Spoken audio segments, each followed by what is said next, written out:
Hello and welcome to NJ Biz Conversations. I'm your host, Jeff Kanige. My guest today is Anthony Iacono. He is the president of the County College of Morris. Dr. Iacono, welcome. Thanks, Jeff. It's an honor to be here. I appreciate it. Thanks for taking the time. I appreciate that. I wanted to start with some news from the recent news from the colleges. Just in the past 10 days or so, the announcement of a $30 million center for health professions that's going up on campus. Just for reading our coverage of it, it looks like there was a lot of folks involved in getting this to happen. How did it all come together? Yeah, this is a great semester where we are this year we'll break ground on 3 buildings, and the healthcare is the largest one of all, and probably our most ambitious endeavor in and of itself. It's 70,000 square feet. We actually began working on this some years ago with a couple of trustees, and I really took a look at where's the college going? How do we really embrace the spirit of being a community college in terms of supporting the community?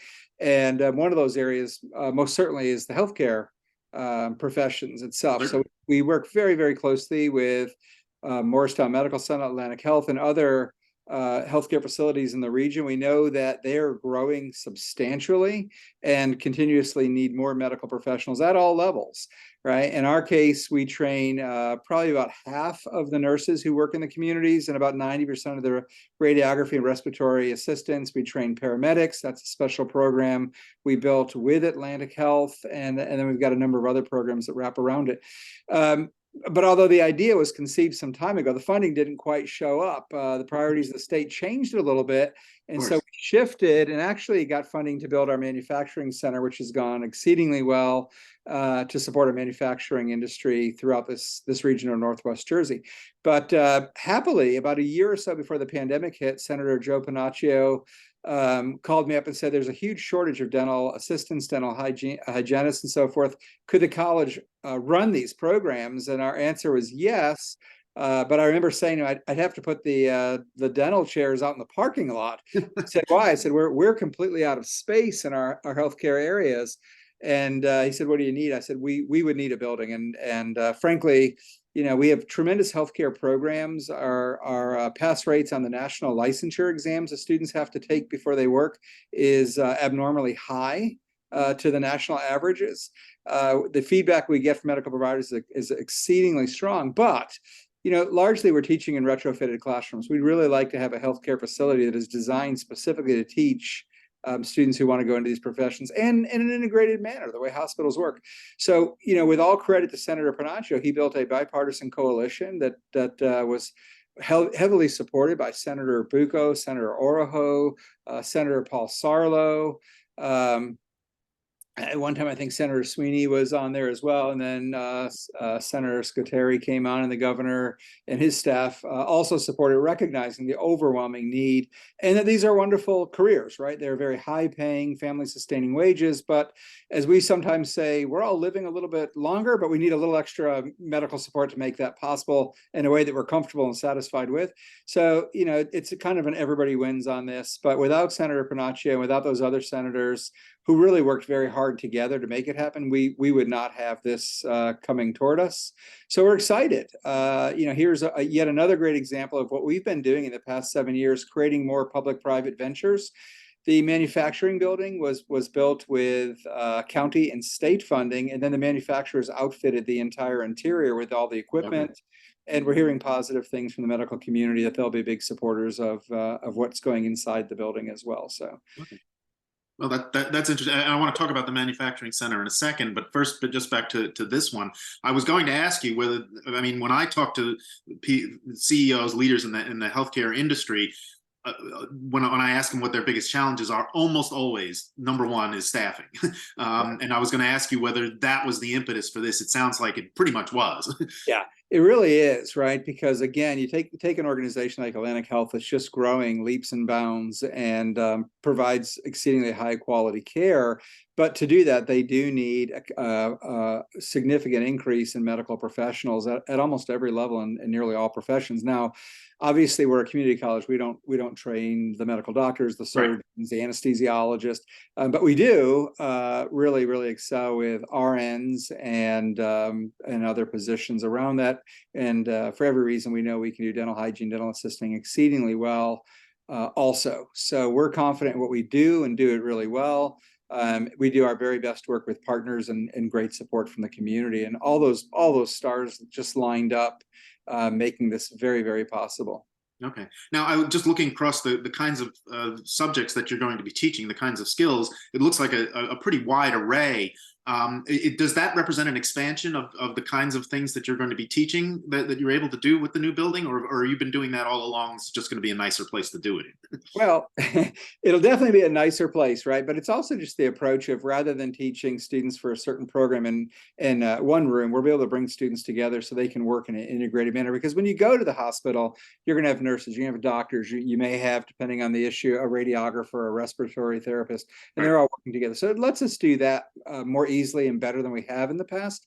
So the space really does matter. Having a state-of-the-art facility that looks like today's hospitals makes a quantum difference, right? It looks like today's hospitals, and people are in with other professionals, or would-be professionals in the same space doing the same kinds of things. Right. So, you can expect a building where the students in our paramedic program, an ambulance pulls up, they take the person into triage. Then you have the nurses, medical professionals working with that individual, diagnosing the person and then advancing the care as needed.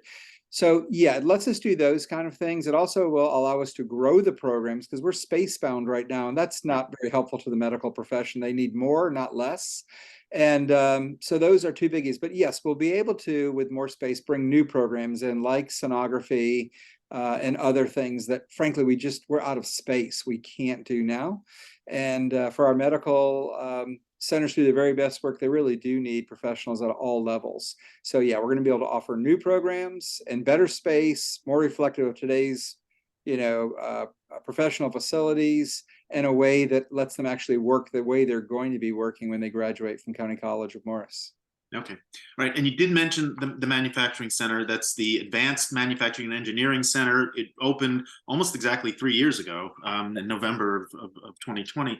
How you said it's been successful. How has it been successful? What have you been able to accomplish in that time that it's been open?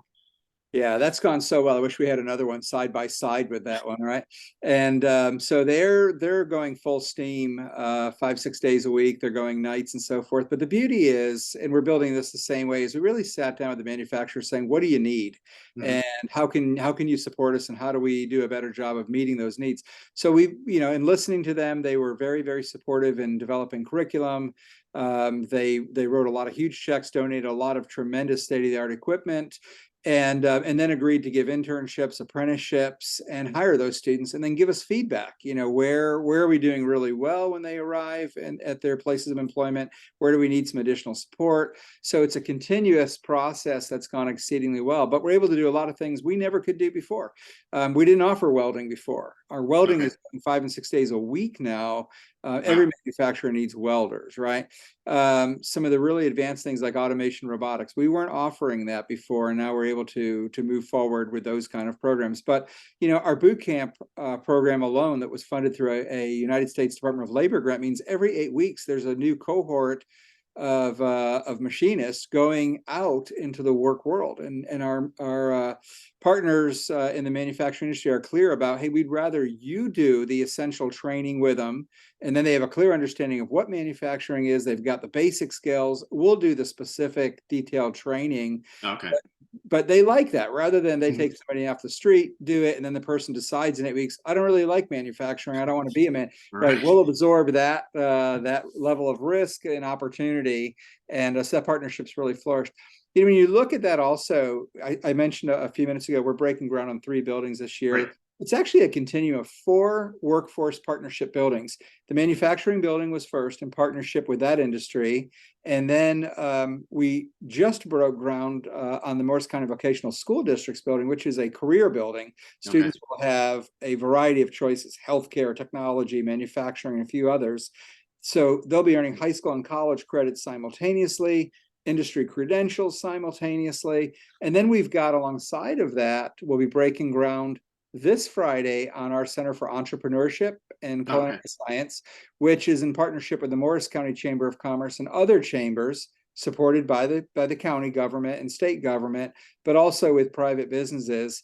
training people, how do you launch businesses, right? Not just our own students. It'll certainly expand our business programs at CCM, but it'll be open to people in the community who want to launch a business or scale a small business to become a medium-sized business.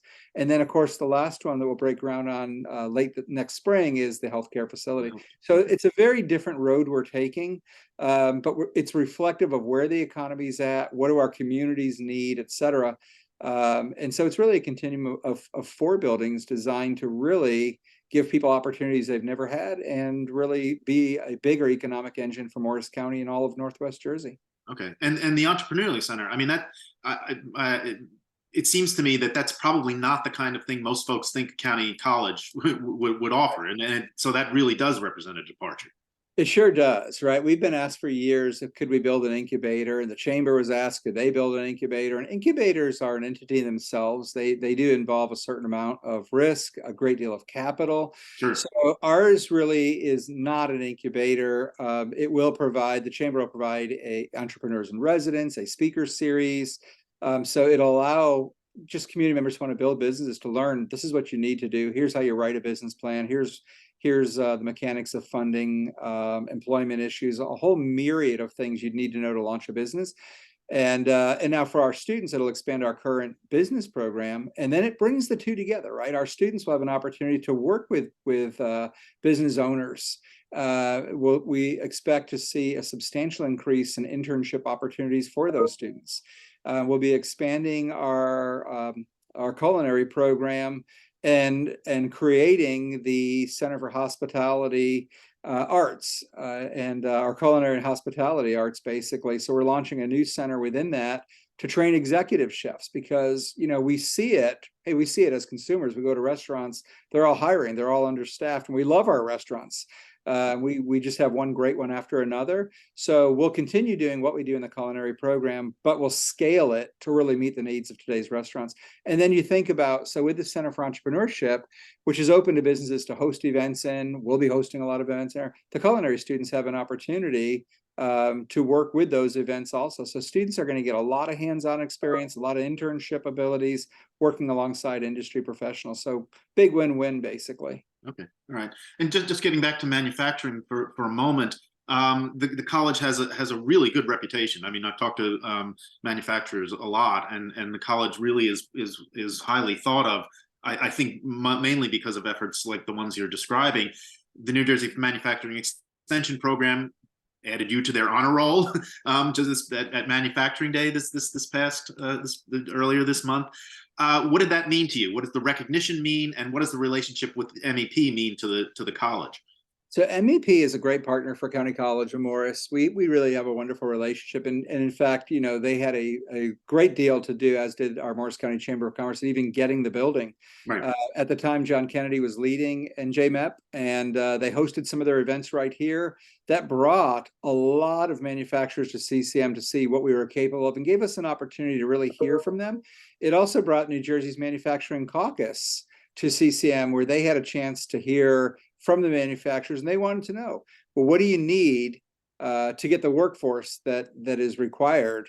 And they didn't want those companies leaving. They wanted them to stay here. They wanted them to grow. And kudos to our legislators. They really listened, and we all worked together. And the outcome was, we need a facility. The college could do a lot more training, increase its output substantially, but not in our current facility. It was basically, again, retrofitted classrooms, right. And there's only so much you can do with that. So that support, and that one was really led by the late Senator Bucco and the current Senator Bucco, and a number of others really just got behind that and pushed really hard. Today, Mike Testa is the co-chair. We met him through NJMEP, frankly, and we're now partnering with Rowan colleges in South Jersey, okay, to help strengthen their programs and really make sure that South Jersey has what North Jersey has. Manufacturing is a critically important industry. I think there's over 11,000 manufacturers in New Jersey. Mm-hmm. And so it really is a confluence of organizations like NJMEP, County College, our chambers, and then really, really good visionary leadership on behalf of our assembly people and state senators. it really brings it together. And then the industries themselves, whether it's healthcare or manufacturing or restaurateurs or whatever the case might be. I think New Jersey does this really well, by the way, better than most states. Okay. It's amazing how effectively we can be with one another. Okay. I just want to broaden the discussion out for just a bit and ask you what it's like to be a college president these days. I mean, the pandemic was really difficult for schools across the spectrum, primary, secondary, post-secondary. How is the County College of Morris recovered? Have you recovered? Are you basically back to pre-pandemic operations? Right. So the first part is how is it to be a college president? So Yes. it's unbelievably difficult and incredibly rewarding at the same time, right? Yeah, I remember I've been doing this for almost 30 years, and I can remember when the only problems we had in higher ed were finding enough rooms for all the students. Enrollment patterns have changed dramatically. And the other was our budgets were so big, how do you spend it down, right? We don't have those problems anymore, right? Demographically, the population has declined substantially. New Jersey's an outgoing state, not an incoming state. So we're not like some states that are going to get, 3 million new residents a year. That doesn't happen. We're the #1 exit state for high school graduates. 38% leave New Jersey and don't come back. So we've got a lot of challenges here. Our enrollment is not, and I think this is true for most of New Jersey's schools, is not anywhere near where it was pre-pandemic. And although it's coming back, our numbers are up this past year, it's coming back really differently. So students today in smaller number, right? So 20 years ago, population declined, people weren't having as many children. Now it's time to go to college. People didn't have as many children as we wish they had 18 and 20 years ago. And then we see in the recession, it declined again by another 4.6%. So we expect in about 18 years, we're going to feel it again. Population's smaller, that's an issue. Students aren't looking for the same things, right? They're very, very interested in two things: programs where they can see the career. It's indicated by the title. Nursing, they know where it goes. Engineering, they know where it goes, right? Cybersecurity, they know where it goes. I majored in history. I think those are phenomenal majors. Moms and dads are a little bit leery about some of those today. They're worried. Are you going to get a job? They absolutely get jobs. The jobs pay well. The satisfaction levels of people in those professions are very, very high. But at the moment, that enrollment has backed off precipitously all over the nation in those programs. So we're working a lot to help people understand they're relevant, they're in demand, et cetera. But there's a challenge with that right now, in all fairness. If you look at national registration rates for those programs, they have declined just dramatically, while others have increased. So it's coming back. It's coming back very differently. And we're also seeing a lot of students saying, I don't really want to get a 4-year degree. I'd like to do something and go to work sooner than later. We're seeing more students who say, I don't want a business administration degree. I want to own my own business. We are a much more entrepreneurial, risk-taking society. These kids grew up looking at Jeff Bezos and Elon Musk, and they believe, not that it happened for those two entrepreneurs, but they believe if I get started on Monday, by Friday, I could be a billionaire. And they're launching in those directions. My generation was very different than this current one. And so, yeah, the patterns that we've long known and relied on are not there anymore. They're different. You've got to be more nimble. You got to really pay attention to what's going on in the business world, how people are consuming, what today's students, look, we watch all the way down to what's going on in kindergarten, elementary school these days. How are they learning? What do they want? And imagining the future based on a myriad of factors, from the economy globally, locally, to consumer spending habits, to population demographics, and more. Well, that leads me perfectly to the last thing I wanted to ask you about, and that is the future. You mentioned the groundbreakings that you've got going on. I'm just curious as to what you think the college, your college, county colleges, community colleges in general, higher education in general, what's that going to look like in 5 years? I mean, there's a big question about affordability. You touched on that a little bit, the enrollment trends. Are you optimistic about the next few years? I really am. And I think anybody who is able to see out a little bit, but see things differently, should be. There's a lot of promise. First of all, I think that what's going to be necessary is even more partnerships, even stronger partnerships. Higher ed cannot be an entity unto itself. It really needs to integrate into its communities. It needs to integrate to where are their states going, where's the national government, and globally, where are things going? So that's step one, right? Increased partnerships and how we do things is paramount.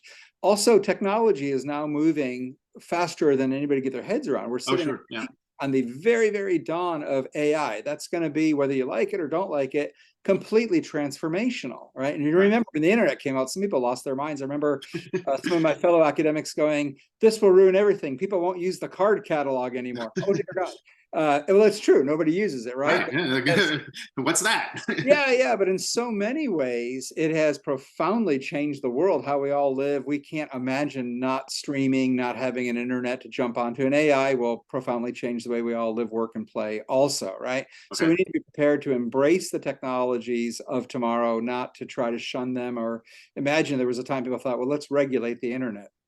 Yes, good luck. And people are very innovative and they find their own way there. And then, the other biggie is higher ed is going to have to become much more entrepreneurial in itself, particularly for funding purposes.